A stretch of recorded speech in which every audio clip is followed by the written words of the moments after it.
Gen AI is still a small area in terms of revenue contribution for vendors.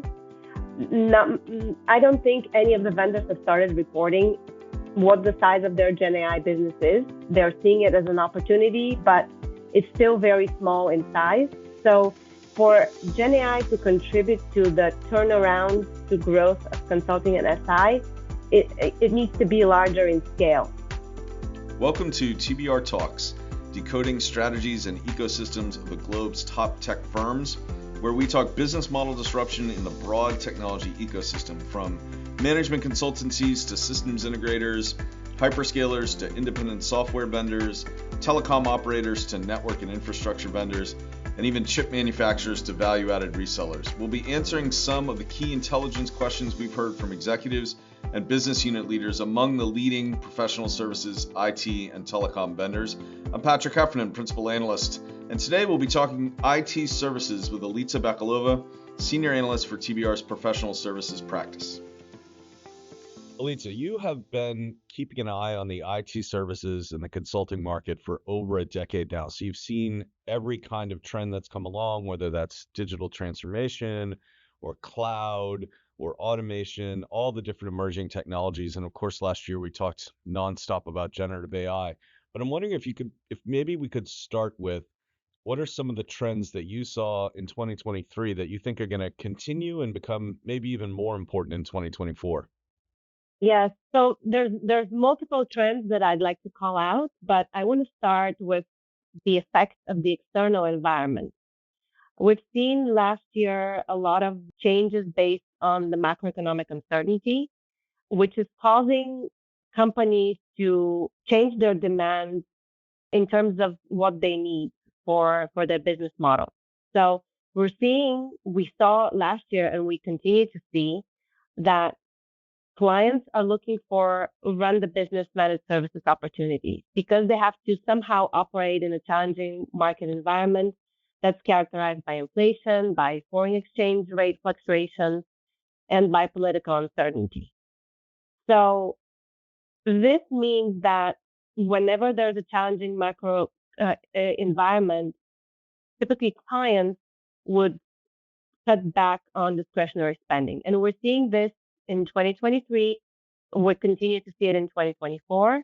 There's definitely pressure on the discretionary spending. There's a slowdown in the sales cycle. All this is causing challenges in the consulting activities specifically. So we're seeing a decelerating growth rate in consulting and systems integration segment that we track, and we look at vendors in the IT services space within our IT services vendor benchmark. We track 31 providers, and this is applicable for the 31 vendors in the benchmark.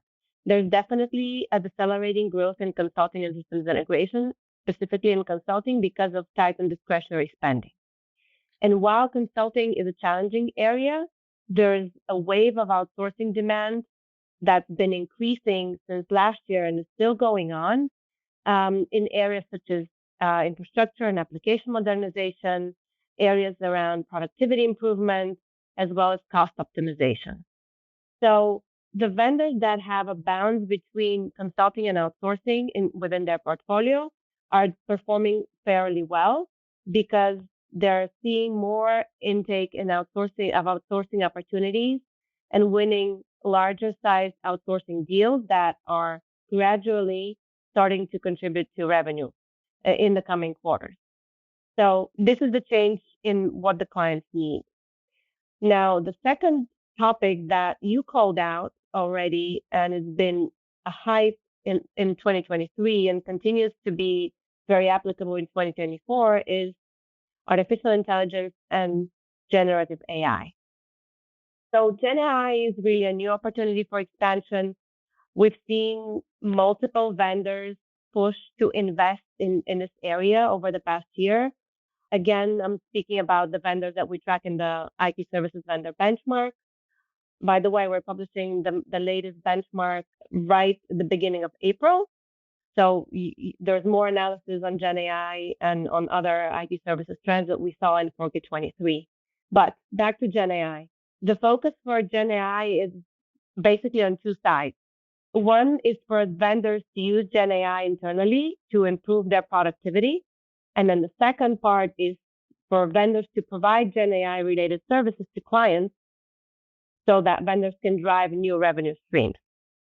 Elitsa, And before we yeah, get to, just to ask you real quick, before we get to some of the geo splits and then the other points you had on the trends, I'm curious when you talk about the CNSI, a slower growth there, and then you talk about generative AI and the opportunity there. Do you think Gen AI could be one of the things that helps CNSI growth and revenues begin to recover this year and maybe next year? GenAI is still a small area in terms of revenue contribution for vendors. Not, I don't think any of the vendors have started reporting what the size of their GenAI business is. They're seeing it as an opportunity, but it's still very small in size. So for GenAI to contribute to the turnaround to growth of consulting and SI, it needs to be larger in scale. So I'm doubting that this will happen in 2024 because they haven't scaled those capabilities. Right now, it's about educating clients about understanding the model and training clients on using GenAI technologies. So that there's definitely revenue contribution, but I think that it needs to be larger in size for GenAI to be able to turn around or significantly contribute to consulting and SI revenue improvement. Right, that makes sense. It's a small piece despite the big hype. So yeah, that totally understand that. Yes. So back to my GenAI points, and a really important point to call out about GenAI is that it depends on good data, and the efforts to adopt GenAI enhanced solutions will persistently run into data issues, which kind of opens good doors for consultancies and consulting-led IT services vendors to help clients with data orchestration, data organization, and data management to be able to implement GenAI. So that's, another consulting opportunity that definitely contributes to consulting revenues too. Another factor that will support AI adoption, and I'm looking specifically at Europe, is the AI Act in the European Union, which was approved in the EU Parliament very recently on March 13. So this act addresses topics such as safety and compliance with fundamental rights. And this is the way to establish responsible AI regulation in the European Union. The Act also provides a framework for transparency, for accountability, and human oversight when we develop AI technologies, and will enable users to increase their trust in AI and be confident in the AI systems that they use and implement. So this is another factor that essentially will drive AI and GenAI adoption within the European Union. I'm glad you brought up the EU because I think that's an important distinction for us to talk about. And because you're in Europe and on the ground, maybe a few thoughts on sort of how European clients view IT services and consulting differently than American clients, or maybe how the vendors themselves look at the differences between the European market and the US market for IT services and consulting. So when I track companies in the benchmark, I see that the demand trends within Europe and within North America, they are very much the same in terms of what clients need, in terms of offerings that vendors provide to them, in terms of business needs, in terms of productivity improvement or cost cutting needs, in terms of transformation with digital technology. So I would say that there's no difference in the offerings areas that vendors provide to clients within Europe or in North America, but there's a commonality that both geographies are also challenged by macroeconomic and political uncertainty, and we see in both geographies that there's tightening in discretionary spending because of macroeconomic uncertainty. So consulting and systems integration is a challenging growth area both within Europe and the US. The common thing is that we see increased demand for cost optimization, productivity improvement, both in Europe and North America, and this is pushing outsourcing activities for the vendors across the two geographies. There's also interest in digital transformation. So cloud, AI, GenAI, quantum computing, they're all applicable regardless of the geography.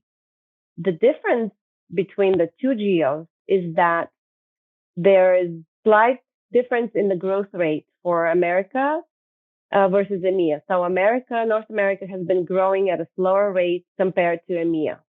And the reason for this, I think there's a few reasons.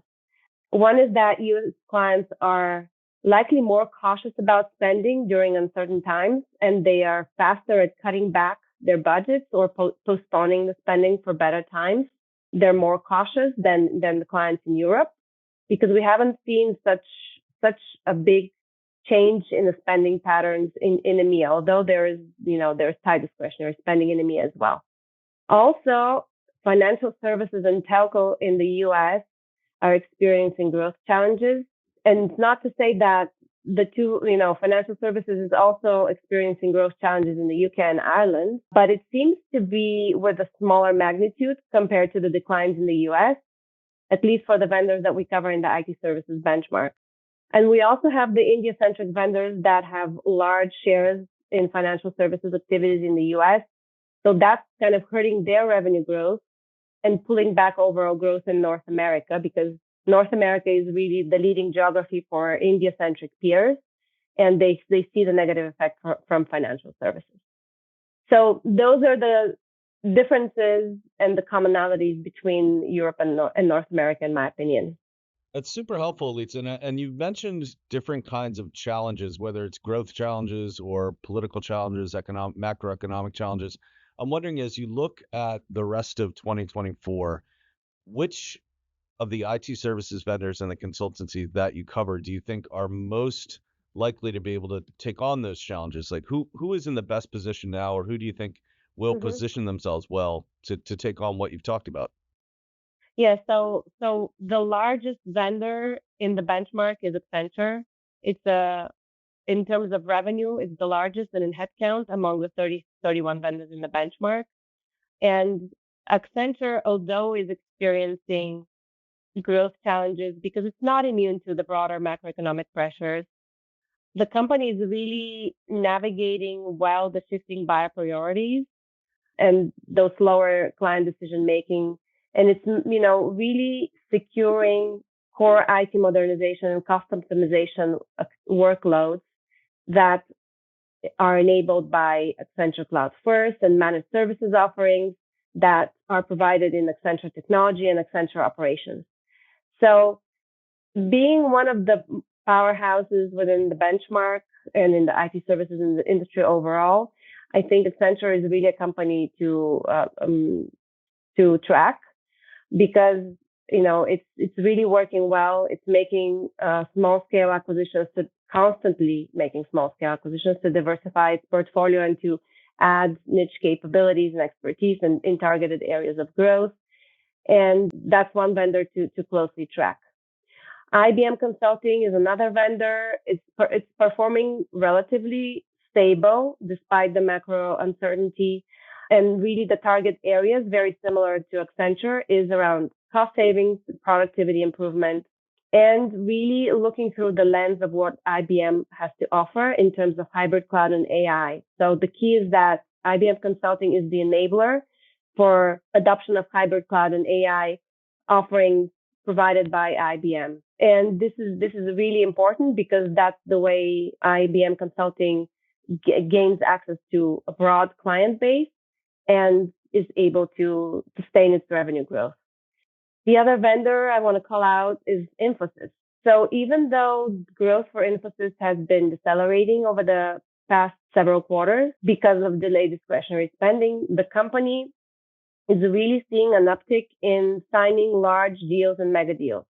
I remember in 3Q23, Infosys called out that the total contract value for the new deals in that quarter were close to $8 billion, which is one of the highest on the record. And those mega deals will begin to convert in revenue, although it's not going to happen immediately, like consulting deals would start converting immediately into revenue.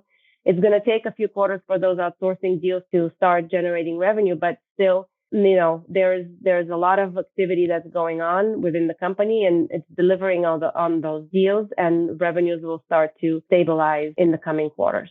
Yeah, Infosys is a fascinating company. We've seen how much their strategy has changed over the years. And I think you're right. I think they're a great one to keep an eye on because of some of the deals they've signed recently. And again, what like you said, how that revenue is going to be realized in the coming quarters. I'm also glad you mentioned Accenture's acquisitions because that chiming that you may have heard was actually a notification that Accenture made yet another acquisition today. So it's sort of nonstop the way they are. My phone letting me know that, hey, guess what? Accenture acquired again. So thanks for that. And I do want to say I know you've tracked IBM for a long time, and I think one thing we should do the next time we chat for this podcast, Elitsa, is maybe look at the trajectory of Accenture in management consulting and IBM in management consulting going back. I hate to do this, but even going back 10 years, because I think about 10 years ago they were roughly on par and both making a big push into management consulting. And so we can sort of see the story of management consulting and the story of Accenture and IBM over the last 10 years. So that's what we'll talk about next time. Last question, Elitsa. I like to sort of end with this with everybody that I talk to, and that's, you're an analyst, you've been an analyst for a long time, but there's always those things that you wish you knew or you wanted to go after. So when you think about, before the next time we talk, what are the questions that you want to go after? What are the things that you want to find out? What's sort of motivating your own research agenda right now as you're looking at all the companies that you cover? My interest is about people. I Hmm. think that's the most important part of IT services. And if there are no people, there's no IT services. So really, how do vendors skill, upskill, reskill their employees? What are their strategies, and how those strategies change over time?